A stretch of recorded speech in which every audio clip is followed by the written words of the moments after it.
three words: advanced aerial threat. Who in the CIA, NSA, DIA tells at least the United States of America that we're not alone in this universe? We have never been alone in this universe. The U.S. government really has kept that secret, not only from the American people, which is bad enough, but even kept it from itself. The UFO community has been portrayed as conspiracy theorists and tinfoil hats, and we're crazy. And the government is now admitting that UFOs are real and disclosure is here. Suddenly, they're our friend? No. America's defense establishment is finally admitting some of what it knows. This could have been a chance to say we're going to collaborate with the representatives of the people in what is supposed to be a government of, by, and for the people. If what they tell you is the truth, there is no need to withhold it from public. We've entered a quantum age, making a leap not only in technology, but also in consciousness. Companies are now creating non-sentient replacement humans. They look just like you and I. They're intended for customer service and things such as that, but these neons, as they're called, could be more nefarious than that. We're dealing with a fight. There are forces behind the scenes that doesn't want any of this information to come out. There's still a lot of truth that has yet to be revealed. I was one of those quote-unquote men in black, but I realize it's probably better now to be known as men in white, bringing truth to the topic. The problem with the truth might be terrifying.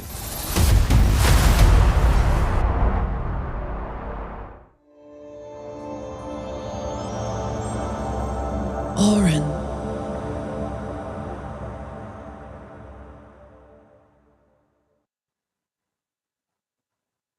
Just amazing. Welcome, everybody. I'm your host, Jimmy Church, and happy holidays. This is a very special live stream tonight, presentation for the film, The Observers.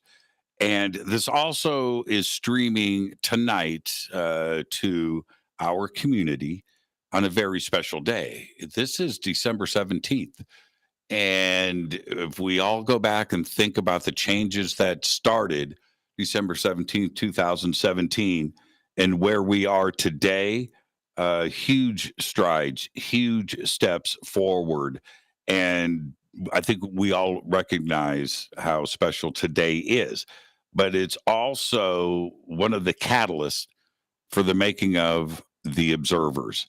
And the overarching discussion with The Observers out there in the community that centers around the film is, where are we today? What is disclosure? What is being done? How do we keep our foot on the gas? How do we get science and technology in the other parts of the emotional discussion and the consciousness discussion of what is happening today in our world when it comes to the question of ET contact, ETCs, life in the universe, and what may be visiting us here right now. So, as your host tonight, I get to be an observer. I am going to bring in three, not only close friends, but three of the brightest people in this community. And then I get to back out and observe and listen to their conversation. It's going to be an open, frank, and comprehensive conversation with our guest today. First, I would like to bring on Professor Avi Loeb of Harvard University. And let's bring in Avi first. And there's Avi. Hello, Avi. Good evening. And it's good to see and hear you once again. And I'm going to really enjoy this conversation tonight. And Avi's coming to us live from the East Coast. Over in the UK tonight, we have William Henry. William, come on in, live from the UK. A man all about town, and certainly internationally metropolitan. You just got back from Egypt. You came back. You said hello. I had you and Avi on Fade to Black back to back 2 nights in a row, and you were at home in Nashville. Now you're over in the UK, and then just north of me here in California, we have Chris Issa up in Oregon. Chris, come on in, and I want to introduce everybody to Chris. The look, the feel, the vibe of the observers rested on Chris's shoulders. Editor, production. I'm going to say this: we were under an extreme deadline to make the world premiere and get the film out there. It's been a huge success, but all of that pressure was on you, Chris. And you did a great job. The film is phenomenal. And I want everybody in the audience, they see your name in the film, they see the credits, but now they see the face and the man behind so much hard work. And so I want to thank you on behalf of the observers and the team, but also our audience today. Extend that to you, Chris. Thank you so much. With that, everybody, I'm your host, Jimmy Church. I get to observe an amazing conversation. I'll see everybody at the end of this. All right. Thanks, Jimmy. We appreciate it. Hello, everybody. Thanks for giving us your attention today on this Friday. And thank you, William. Thank you, Avi. Thanks for joining me here for this conversation. I'm pretty excited to have the three of us get into some juicy material. And just wanted to open up the floor. And, with anything, I like to kind of start as sort of the beginning, right? The origin point. And I wanted to pose a question to the both of you. And maybe, Avi, we can start with you. But I was wondering, the course that you're on right now, the trajectory that you are on right now, what happened sort of early in your life? Was there any moment, any experience, anything that took place early in your years that kind of set your course, anything that happened, maybe anything that comes to mind? Well, the two things that reflect the way I behave right now are that I was born on a farm and was very connected to nature, more so than to social events. These were the events that city boys and girls went to, and I was pretty much with nature. And I'm still thinking about space as an extension of that, because it's that vast region that surrounds us, the biggest environment that was not contaminated yet by humans. And it's really fascinating to figure out what's going on in the big scheme of things. And the second thing that shaped my way of my career, so to speak, is that I was interested in the big questions. So at a young age, I was interested in philosophy. I used to read philosophy books, but then circumstances brought me into physics and astrophysics eventually. And the one thing I remember from my childhood is being in dinners and asking difficult questions, and the adults in the room would pretend that they know the answer. And that was obvious to me that they had no clue, and they just wanted to portray an image where they know something. And that was a good situation. The worst situation was when they would dismiss the question. And then I became a scientist, and I thought that by doing so, I will be surrounded by like-minded people that are extending their childhood curiosity and are willing to ask questions, take risks, and not pretending that they know the answer in advance. And unfortunately, with respect to the question we'll discuss today, I have exactly the same feeling of people pretending to know the answer in advance, dismissing the question simply because they are ignorant about the answer. And there is a tendency, I actually wrote an essay just today about it. There is the world of ideas, all the possible realities, the virtual realities. And, we usually select ideas that flatter our ego, like we are at the center of the universe, we are the smartest kid on the block.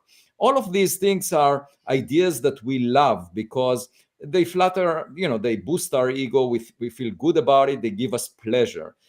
And that's exactly what, Facebook is advocating, putting goggles on your eyes so that you would see a reality that gives you pleasure. But it's not the reality that we all share. And very often what we find by looking around is that we are not at the center of the universe, that we are not perhaps the smartest kid on the block. And it takes time for people to get used to the reality that we all share. Mm. Yeah, incredible. Yeah, thanks for sharing that and those little slices of your life. Really great to know that you were sort of an earth child of sorts, right? On the farm, put your feet in the dirt, your hands on the grass. I think that's unfortunately something that's missing a lot in today's youth and the upbringing of a lot of kids, and something I thought and think that it's incredibly valuable, I think, to have sort of this I think the earth helps to take care of us too, and kind of sets the course for our lives. And for me, it was the chance that I had to put my feet on the grass and follow the trees up into the sky to look at the stars that gave me my natural curiosity into the beyond, right? And what's out there.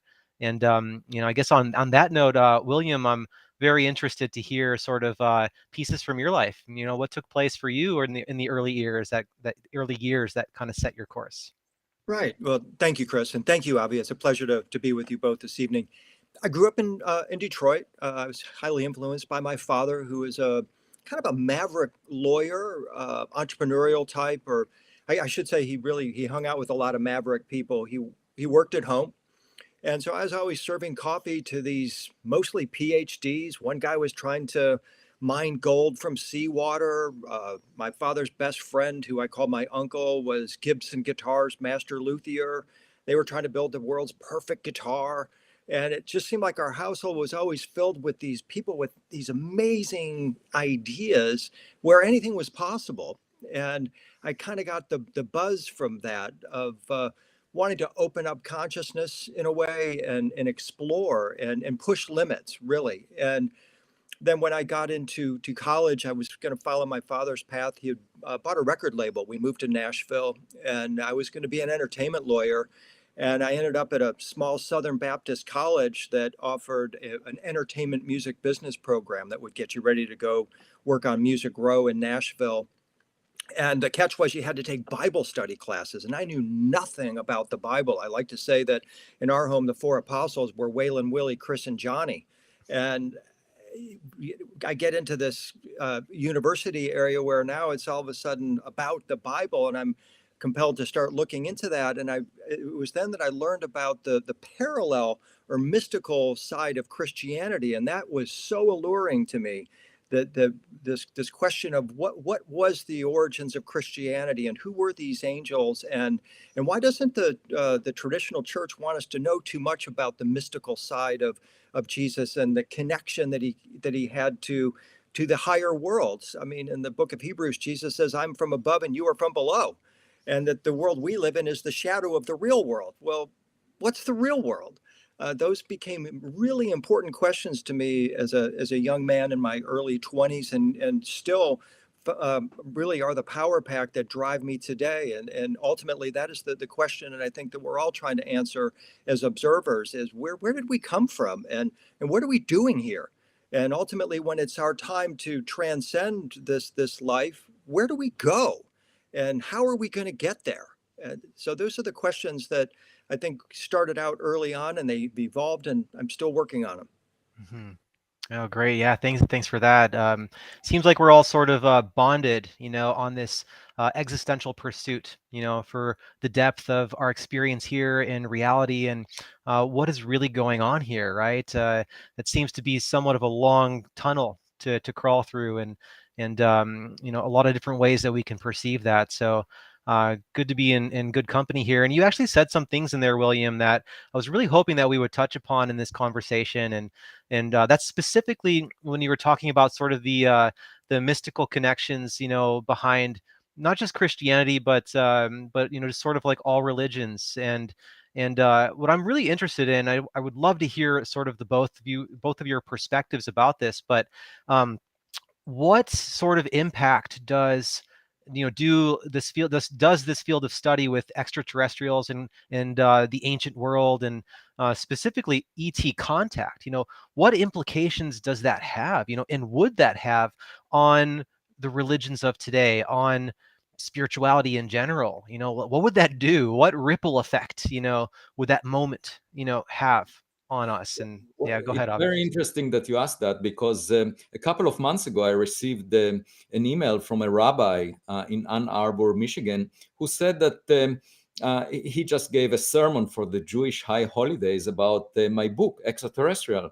And then I realized, well, maybe there is a spiritual connection there. And just a month ago, I attended a forum in the Washington National Cathedral. Together, I spoke with two reverends on my panel. And it was really interesting, because I realized that there is a connection between spirituality and exploration of space, trying to figure out if there are extraterrestrial civilizations. And another person on that panel was Jeff Bezos, and he was talking about space tourism. But I thought to myself, if we ever want to leave the solar system, there is no business plan for that. The only reason we would do that is as a result of spirituality, appreciating something bigger than us. And the other thing that I noticed is, when we discuss our scientific advances, we are almost at a point where we can create synthetic life in the laboratory. And in the distant future, we might be able to unify quantum mechanics and gravity, and perhaps even create a universe, a baby universe in the laboratory. And so my point was that an advanced scientific civilization is a good approximation to what traditional religious scripts called God. So such a civilization may be able to do things that look like magic, that we previously assigned to a divine entity. And therefore, if we look around and search for a smarter kid on our block, we could learn a lot from that kid. And moreover, we can look at that kid and with admiration in some sense. William, I would love to hear your perspective on this, and in terms of what you think the implications would be, and then perhaps you can go into some of the clues. Maybe religions of today, have some sort of breadcrumbs that they've left that they're already alluding to, perhaps an extraterrestrial contact of some sort. Maybe you can speak to those things. Yeah, right.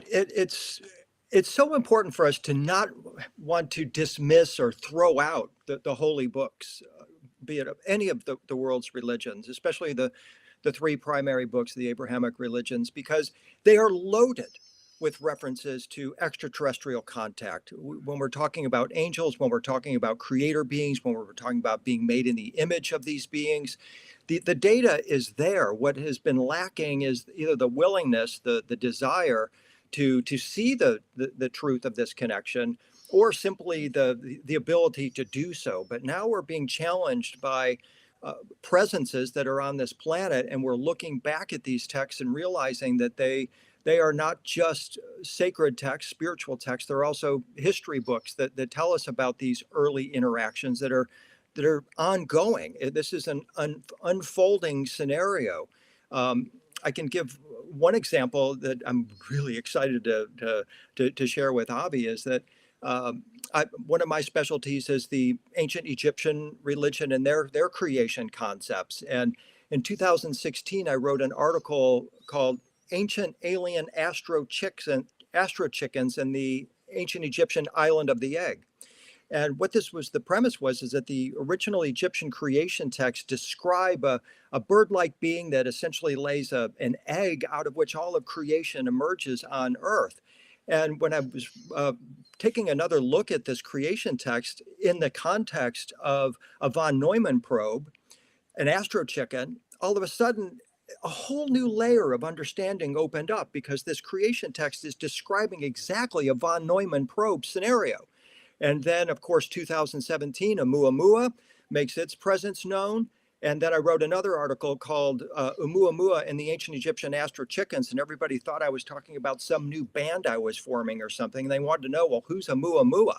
And it's like, here's this ancient story that's now coming to life with a visitor from the stars that potentially could be a von Neumann probe. And I don't know if Avi subscribes to that idea or not, but that is one way in that we can talk about the connection between current events and ancient occurrences as recorded in these sacred texts.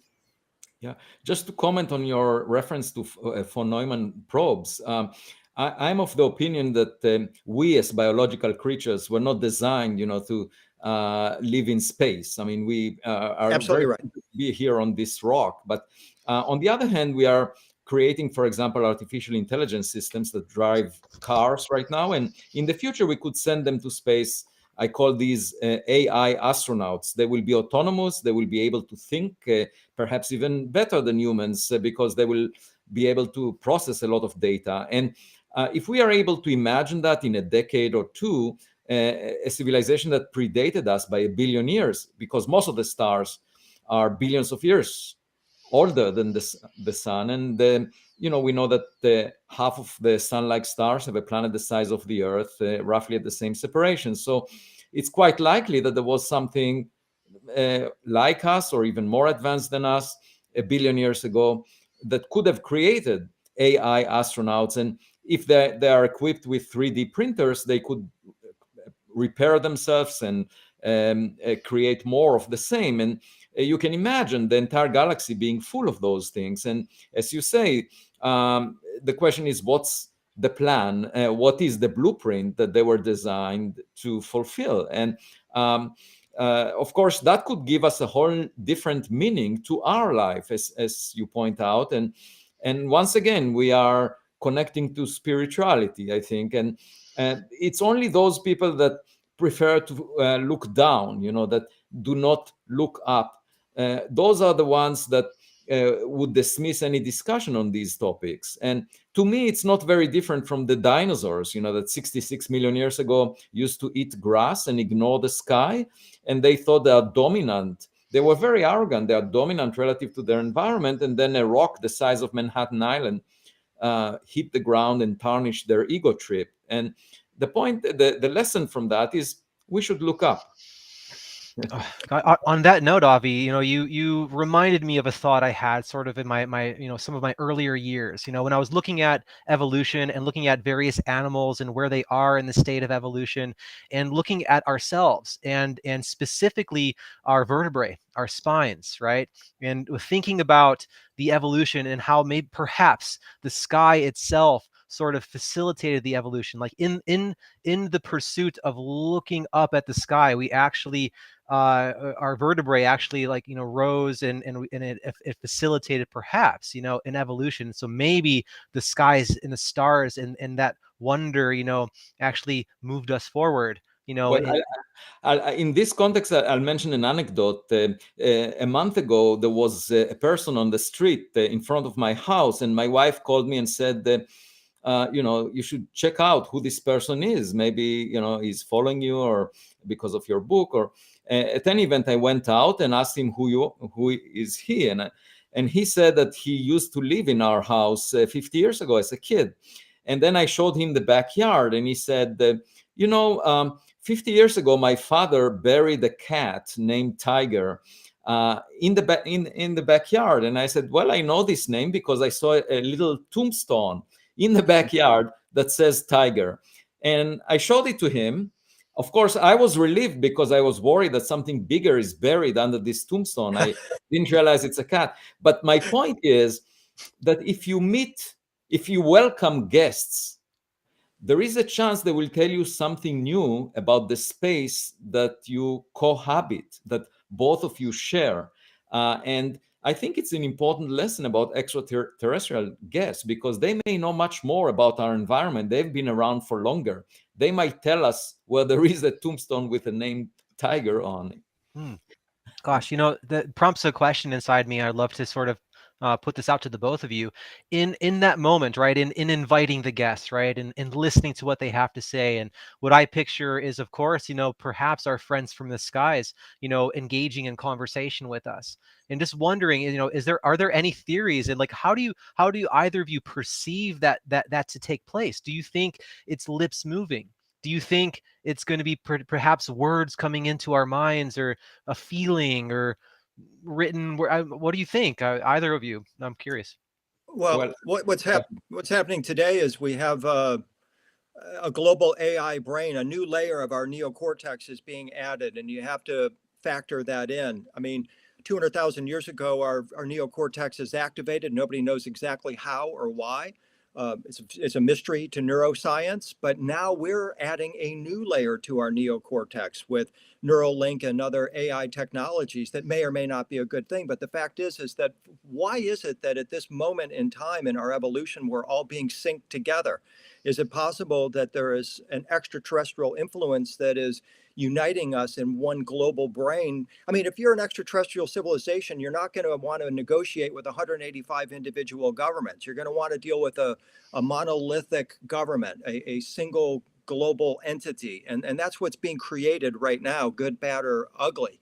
And perhaps that is part of this disclosure. I'm sure it's part of the disclosure, but perhaps it's an extraterrestrial influence. Maybe artificial intelligence really is an alien intelligence. What I would add is, in cosmology, in the study of the universe, we measure time in billions of years. Okay, so if we meet another traces of another civilization, they are probably 1 billion years more advanced than we are. Okay, so that's a huge amount of time. Just think how much we accomplished in a century, and therefore I have little hope that we'll figure out immediately what the intent is, what the context is, what is this equipment that we're seeing, and I think it's much more likely that we will behave just like a caveman finding a cell phone. The caveman would say it's a rock of a type that I've never seen before. And that's enough, to validate the fact that it's something unusual, because the caveman can press a button, see that it records his voice, press another button, records his image. It will be clear that it's not a rock. And we can tell that it's not an asteroid, a comet, it's something else. It's not a natural phenomena. It will take, of course, enough, some of our best instruments to figure this out, but eventually it will be clear that it's not something we have seen before and it's not something familiar. And then there would be this big challenge of figuring out the intent. And, we don't want to be like the citizens of Troy that accepted the Trojan horse as a gift. We want to figure out what the intent is. And for that, we might employ our own AI systems to figure out their AI systems, because it's just like relying on kids to figure out content that we see on the internet that we can't, because they're more computer savvy. I'm not optimistic we'll figure it out very quickly. I mean, and then there will be an issue of protocol, what to do, whether to engage, how to respond. And I'm always worried that, if you establish a committee, irrespective of how, what politicians say, what most people say, there would be always someone from the sidelines that might do something different. And, there is an issue of how to control the response of humanity to such a thing. Mm-hmm. On that note, I'm curious, Avi, what in your with your line of work, with what you're doing with your project, how important is it to be an observer? Why is it important? It's the most important. So the point is, the one thing I learned over the past few decades as an astronomer is a sense of modesty, because very often, we live in a virtual reality. We prefer to believe in ideas that flatter us. And the only way to correct that is by collecting data and realizing, that we are wrong. It's a learning experience. Unless you are willing to accept the possibility that you are wrong by collecting more data, you will never learn anything new. And, there are people saying, this subject is considering extraterrestrials is an extraordinary claim. Therefore, we need extraordinary evidence to engage in it. And I say, the evidence will not come to you. It's, Enrico Fermi 70 years ago said, where is everybody? And that's very presumptuous. Instead, he should have said, how can we allocate $1 billion to search for these things? Because if you just sit at home and say, nobody is knocking on my door, therefore I don't have neighbors, that's not a very smart move. What you need to do is look through the window, and better still, use a telescope when you look through the window.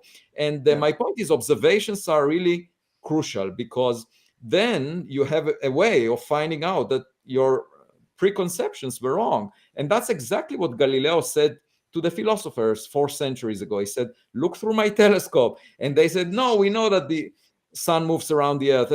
And guess what? Suppose they wanted to launch a rocket to one of the celestial bodies that they saw.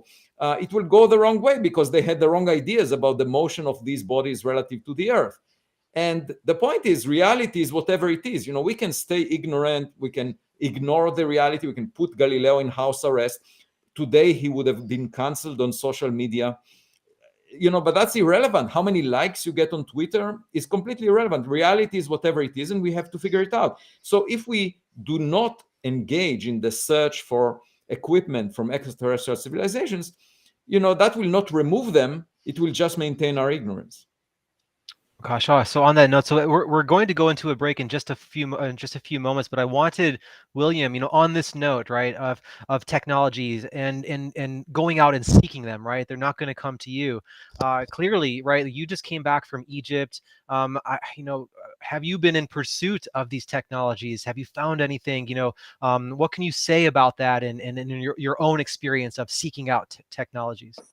Well, the ancient Egyptian religious philosophy was based on human transformation. They believed in a science of tones, lights, and plants that could transmute our body into a non-molecular light body. That's how they traveled the stars. They weren't interested in building generation starships or anything like that. They viewed our body as the starship. You talk about our vertebrae, the spinal cord, that's the stairway to heaven to the ancient Egyptians. So they had a very precise medicine as well as a spirituality combined together to transmute the body into light. There's 2 ways to travel the stars. You're either going to go out in the stars as robots, as an AI being, or you're going to go as a light being. And the light being, that's my specialty. Looking at that and cross-culturally, how all of these religious traditions tell us that we all come from different star civilizations and we will return to the stars once we learn how to activate the body's latent capability to transmute itself into a body of light, beam or project itself to another star system, and then phase back into a physical flesh and blood form if we choose.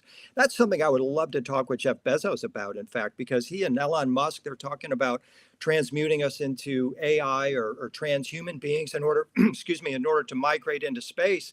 But to me, that may not be the ultimate way to go, that we have to combine our spirituality and our natural ability, our organic ability of ascension, as it's called in all of these traditions, to transmute the body into a higher frequency form and travel the stars. That's great. I think that the way that I interpret that is that perhaps there's some lost abilities. Like you said, maybe there's some latent things that are waiting to wake up, and it makes me think about, if that's possible, if that's true, what took place in history to create that sort of amnesia. Yeah, and right, Chris, we're not going to kick in the warp drive till we kick in the spiritual drive. That's the thing, and that's the amnesia. We have forgotten all about what is actually unfolded within our body already. Our body is that vehicle that we're seeking that will get us into the stars, and we just have to seek that out. And this is a message that runs through Christianity. It runs through certainly the Buddhist tradition, especially their light body, rainbow light body traditions. They all speak of this, and there are examples even in modern times of humans who have activated or transmuted the body into its light being form. Well, thanks for those perspectives, William. In just a moment, I'm actually going to take us into break. So everyone just hang tight. We'll be back in about 3-4 minutes. And I'm going to play an excerpt from a very special roundtable discussion that we had with the cast of The Observers. So stay tuned. We'll be back in just a few moments. And thanks, guys, for this conversation. It's been great. Thank you.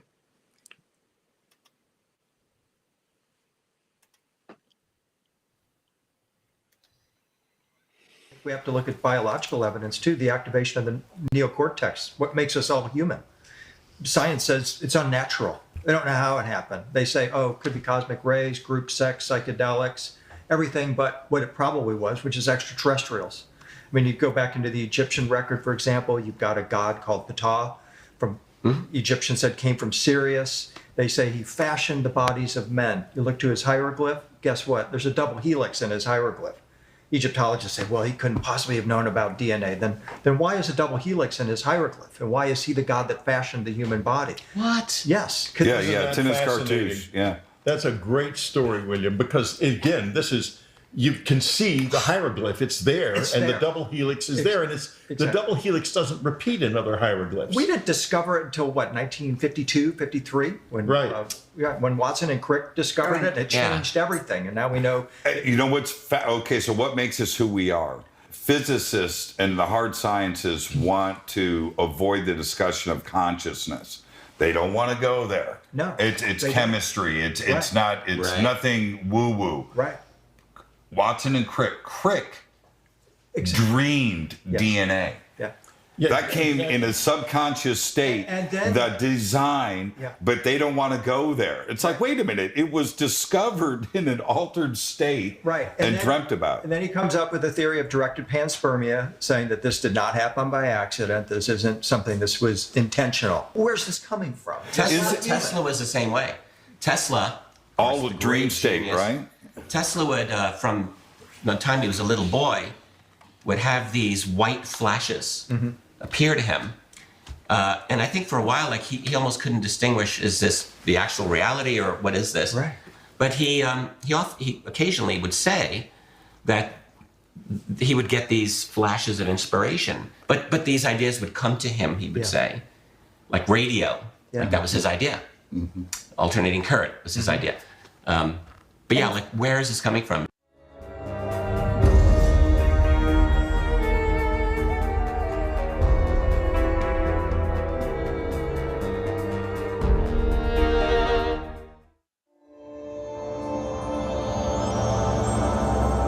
Oren.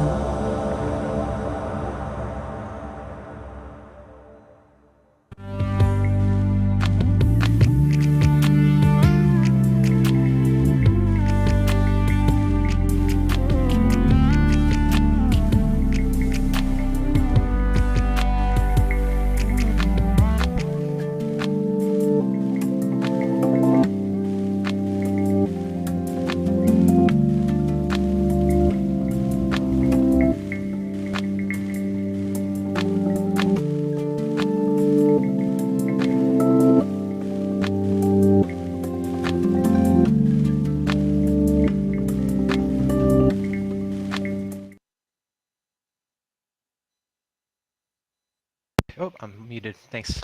Welcome, guys. We're back. Hope you enjoyed that little excerpt we had from this amazing roundtable discussion that was 2.5 hours long and just jam-packed with all sorts of amazing topics and concepts, and it was really fruitful experience there.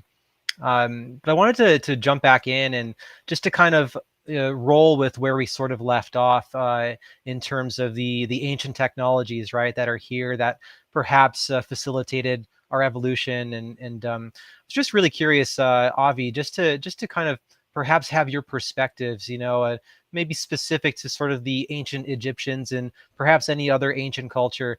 Do you feel that they were tapping into this world of extraterrestrial contact, or how were they observers? And if you have any insight into that. Oh, 1 second. Sorry, you cannot hear me? I hear you now. Okay, sorry.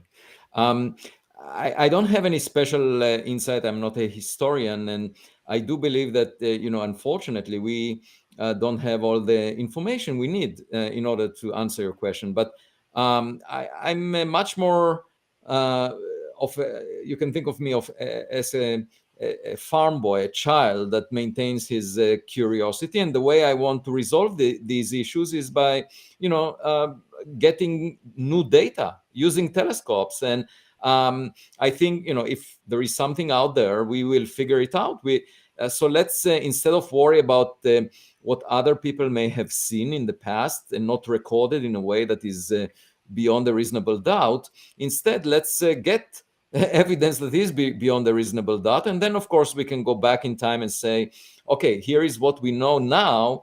And was it already reflected in testimonials or other relics that were left from other cultures that predated us here on Earth?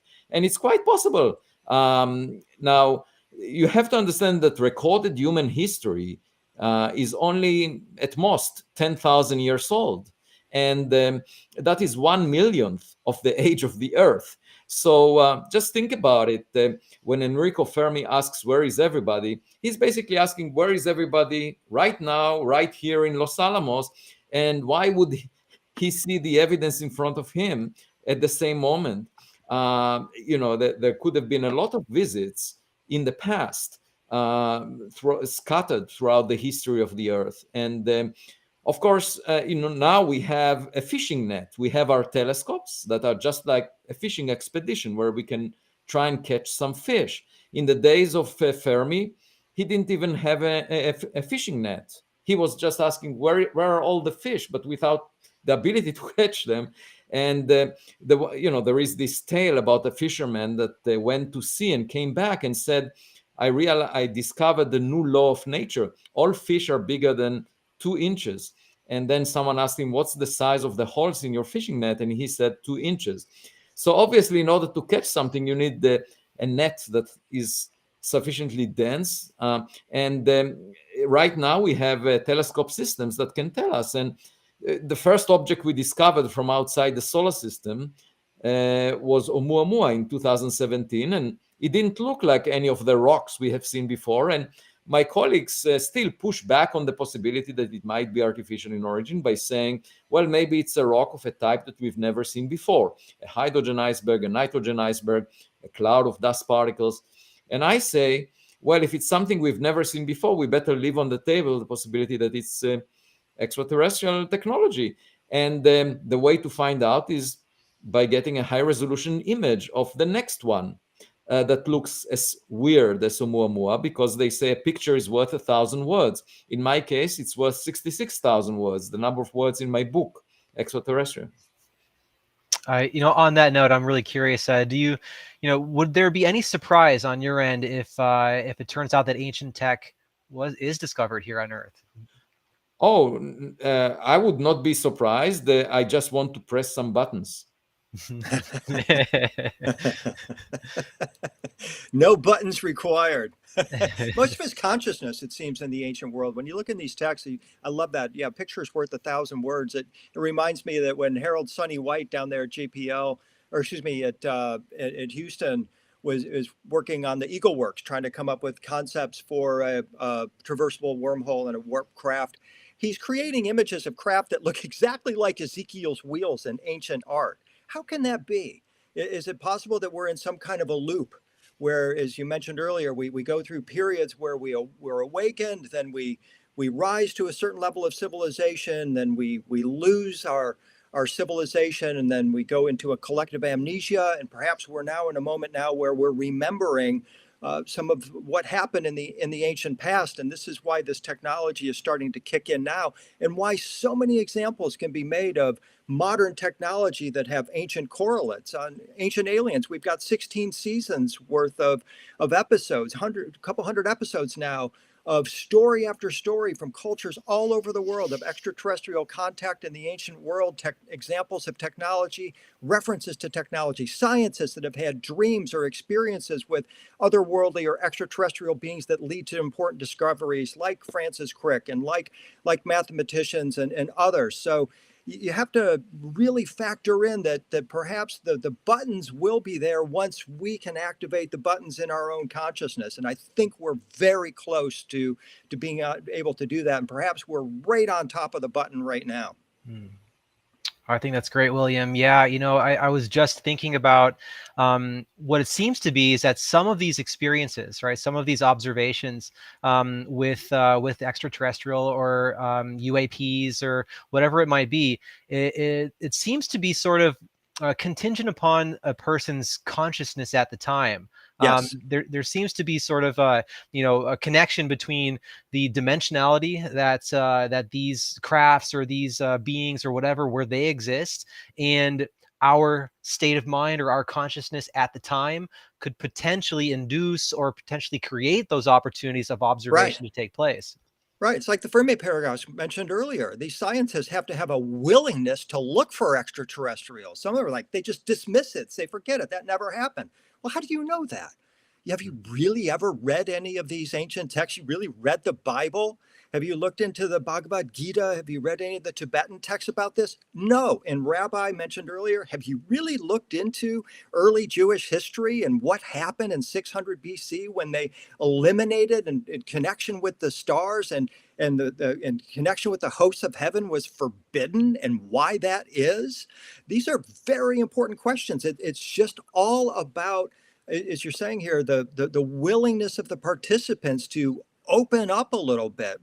We're so close, and we just need some of these great minds in our world that already have such tremendous knowledge in their specific fields to take a couple of steps out and get out of the box and recognize that the answers are perhaps already here. It's just our willingness has to be amped up. Go ahead, Avi. Do you have a response? I just wanted to say that, maintaining my childhood curiosity means that I don't care so much about what the adults in the room tell me. So there could be historical stories, and I would realize after exploring the world myself, that's what kids do. They put skin in the game. They often get bruised, and because they don't believe the adults, they want to check it for themselves. And that's exactly what I'm trying to do with the Galileo Project now. Trying to collect the evidence. And my point is, if indeed the advantage of doing it for the first time with a group of more than 100 scientists, that never happened before, searching through telescopes for evidence. The advantage of that is that we are taking a road that was not taken recently.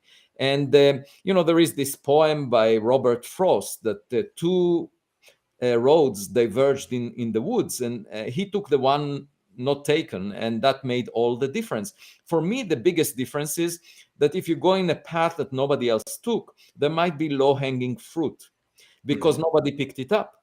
You are the first to go there. So my hope is that with these new telescope systems that we are building with the Galileo Project, we'll find some low-hanging fruit. Now, once we pick them up, and if we catch some fish that are exotic, that are not from this earth, so to speak, then we can try and look back in time and say, okay, let's look back and see, whether something like that appeared already.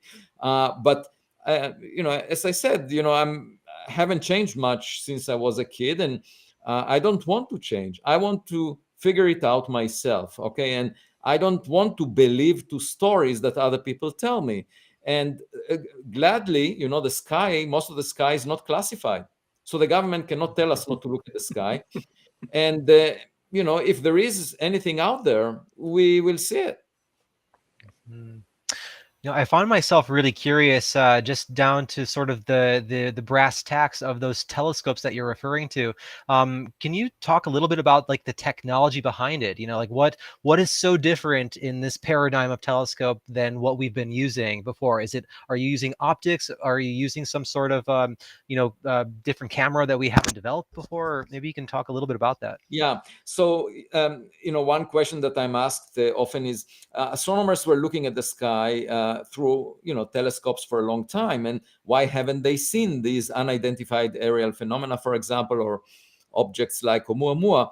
And the answer is, dealing with unidentified aerial phenomena, these are objects moving relatively fast across the sky, and astronomers are looking at distant sources. And if a bird flies above an observatory, the astronomers ignore it. If you wanted to monitor the bird and say that it's really a bird, what you need is a tracking system. You need to look at the entire sky all the time, take a video of the sky, and when you see an object of interest, track it. And that requires organizing your instruments in a completely different way than was done before. It also requires an AI algorithm, machine learning algorithm that will tell you what this object is and whether it's of interest, whether it's a bird, a drone, or a natural phenomena, in which case I don't care too much about it, or something else. And that kind of a project was never done.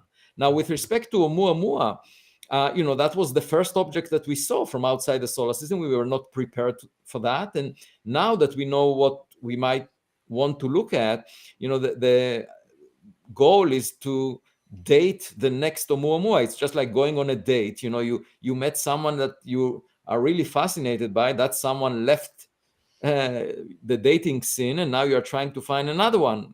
And so we first need to identify an object of interest, and there will be a telescope much more powerful than the one that discovered Oumuamua in Chile within a couple of years. It's called the Vera Rubin Observatory. We'll have a survey of the sky, and we can find many more objects like Oumuamua that come from interstellar space and look weird. And then the idea is to fly a camera close to such an object as it passes by and take a close-up photograph and perhaps even land on it. And so that's the second branch of the Galileo project. The first branch is to build telescope systems on the ground that would try to study unidentified aerial phenomena. And we're building the first telescope system on the roof of the Harvard College Observatory in the coming months, and then we'll make copies of it. And I should say one last thing, that as you know, the US Congress decided to establish an office in government over the past week. Decided that within 6 months from now, there will be a new office that will basically coordinate the data assembly on unidentified aerial phenomena from the different sections that did not speak to each other within government, and will study the data more seriously. Even though it's classified, we might not see much of it, but at least the government takes it seriously now. And to me, that's a very good indication, because it will remove the stigma and the ridicule from this subject. If the government, the most conservative organization, is dealing with it seriously, investing funds in studying it, it means it's a serious matter. Now, the fact that the scientific community is late to the party is a little worrisome, because it means that people are held by their prejudice. They're less open-minded to explore these objects. Right.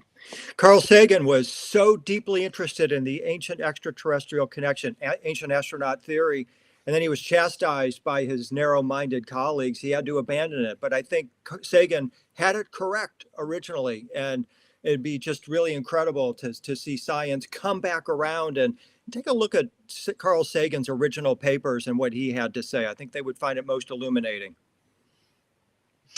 Just to sort of put this out there, all right, I'm not sure if you've given this any sort of consideration, Avi, but there's a lot of people, and of course, we sort of have to filter through the authentic experiences and the ones that are not so authentic. But there seems to be a lot of people out there that have had very close contact, very, very close contact sometimes. And I'm just curious if you've sort of given thought to potentially has it crossed your mind to sort of study these people in certain ways? Do they have a characteristic about them that maybe they share with other abductees, that maybe it's a reason why these things are happening? I didn't know if that's a consideration as far as you're concerned. Yeah, no, I mean, we do have a subgroup within the Galileo team that looks at external data. Most of the data that we will actually analyze scientifically will be assembled by the instruments that we build, because in physics, you cannot publish a scientific paper unless you're using instruments. You can't just rely on eyewitness testimonies, or that will not hold water in the scientific community. And when you have data collected by instruments, then anyone can analyze the data, and it will be publicly available, open, in difference from the government-owned data, which is classified mostly. There is a huge iceberg. We see just the tip of it.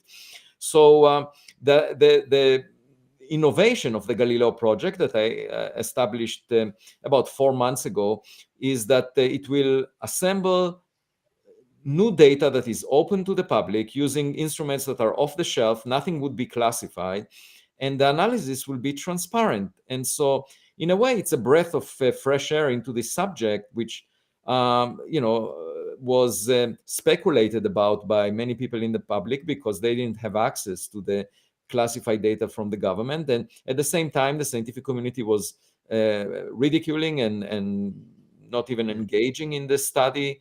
And what we're trying to do is change the intellectual landscape around it and make it part of the mainstream activity of science. William, not sure if you had any sort of further perspective, on that matter, in your own way. Oh, it's just tremendously exciting what Avi's doing with the Galileo project, and it's it's, I think, all a matter of kind of divine timing in a way. There seems to be almost like a metaphysical clock that's ticking. We're in a race against time. Some people believe AI will reach the singularity sometime in the next 5 years, and AI will turn and either treat us like kittens or perhaps destroy us altogether. So there's a lot of drama here, and there should be plenty of motivation to solve these questions, because we are ultimately looking at not just discovering other civilizations, but saving our own civilization. And I think these two currents actually are going to merge into one. And we're going to be finding, in my estimation, at least I hope, that we will have some help from these, call them space brothers, space sisters, extraterrestrials, otherworldly intelligences that want to bring us online into the greater cosmos. And my great hope, and at the same time my great fear, is that we have enough time to be able to do that. Yeah, William, I just wanted to add a footnote on what you just said, because it always bothered me. There are these books that talk about finding a love letter that its time has passed and was never fulfilled, and finding it in the attic when you come to buy a new house or something. And I'm just worried that if we don't check our mailbox, we will not find that package that has some recipe for saving us in some sense from ourselves in particular. Right. And it gives me chills. You said that. Yeah. Wow. Yeah. Incredible. Thank you both so much. We've sort of reached the end of our hour. I think this has been an incredibly fruitful conversation amongst us. Avi, thank you so much for taking the time to come in. William, you as well. And just want to let everybody know that we're just about to say goodbye here on the Fade to Black YouTube. But myself and William are going to continue our conversation. We're heading over to oren.tv. I'll put the link at the bottom of the screen shortly, but just so you know. And I think with that, I'm going to bring Mr. Jimmy Church up on screen here. Avi, thank you so much, my friend. Thank you very much. I say this to you all the time, but on behalf of the entire community and beyond that, the world, thank you. You're rolling the rock uphill. You're taking chances, and you're doing this because of your belief system, and that the quest for knowledge is more important. And bringing this to the public and what you are doing right now is just extraordinary. Thank you for being an observer, and I mean that. Happy holidays, Avi. And if I may, Avi, as they say down at EagleWorks Lab, Godspeed to you, sir. Thank you very much for all you're doing. Thank you so much. I appreciate it. All right, Chris, William, I'm your host, Jimmy Church. We're going to head over to Oren now. I've put up the links in Twitter. I've got them in the chat room. I know Chris is taking care of that too as well. So now we're going to go over to Oren, where we can be adults. Let's do that right now. All right. William, Chris, I'll see you guys in a couple of minutes. What a great conversation. Thank you guys so much. And signing off for now, and we'll see everybody over on Oren TV.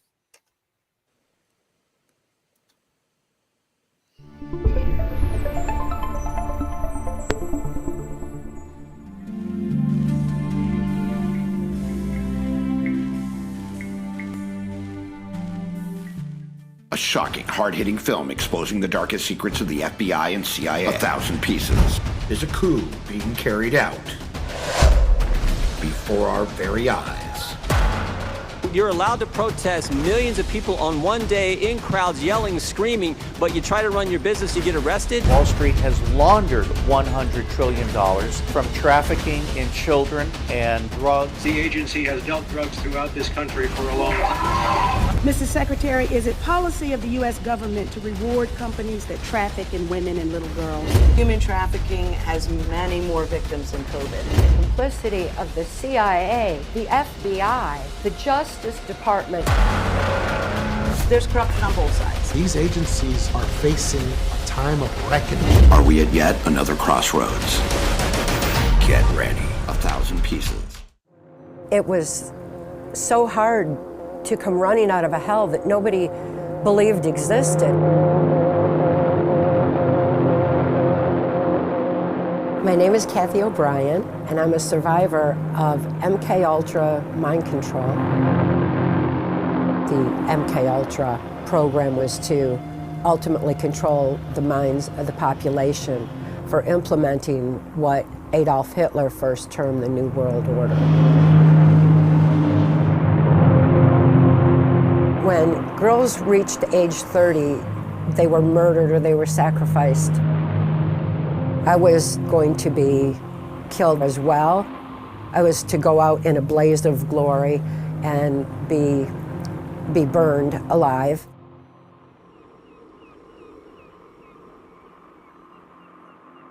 I'm so fortunate that an intelligence insider who saw the kind of corruption that was going on in the highest levels of government decided to take action and rescued me and saved my life so that we could begin to expose what was being done.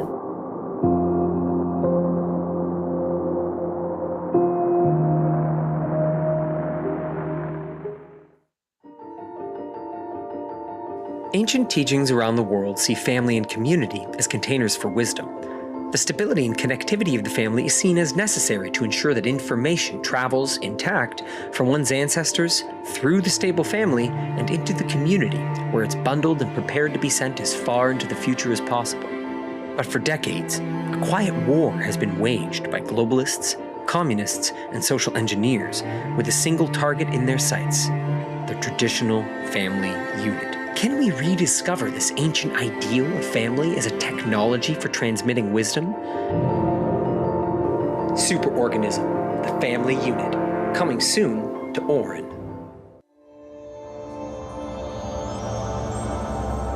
Orin.